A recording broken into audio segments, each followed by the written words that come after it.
Can you remember before DVDs and CDs? I remember about 40 years ago, I suppose, I was a young teacher, wasn't a Christian, and I heard of something called a video camera. Now, I didn't know anybody who had one. I certainly didn't have one. I didn't have a video recorder or anything like that. But I'd heard that the teacher centre down the road had a video camera that they would lend. So I went down and asked them could I borrow it. Amazingly, they said yes.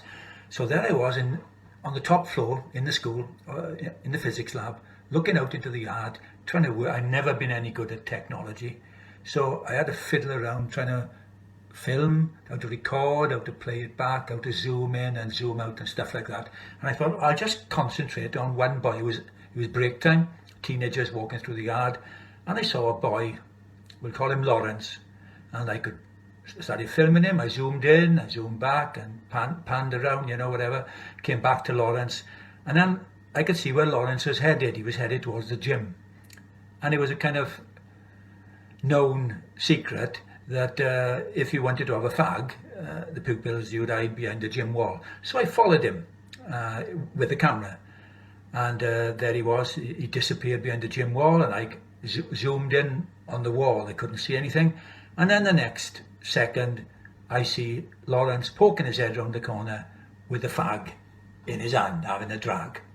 So I thought, oh, that's interesting. Anyway, I carried on filming and stopped it, played it back, and thought, oh, it has worked. Then I'd forgotten, the bell went, and I'd forgotten that in the very next lesson in the class was Lawrence. So I started the lesson something like this. Hands up if you've been smoking in school ever. Nobody. Oh, Lawrence, I said, do you smoke? No, sir, not me, sir. Oh, you never been smoking, have you? No. Not what about today? No. What if I told you that I know? No, sir, you must have been mistaken.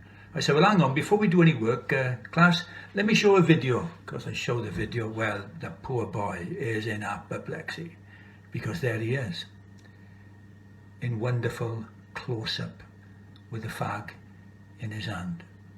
And the point is this: the Bible tells us the eyes of the Lord are everywhere.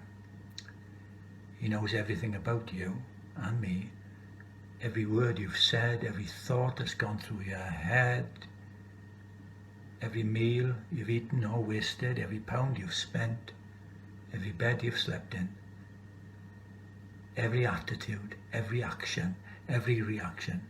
And that is why we need a Saviour. And thank God there's one, only one. His name is Jesus. Is he your Saviour?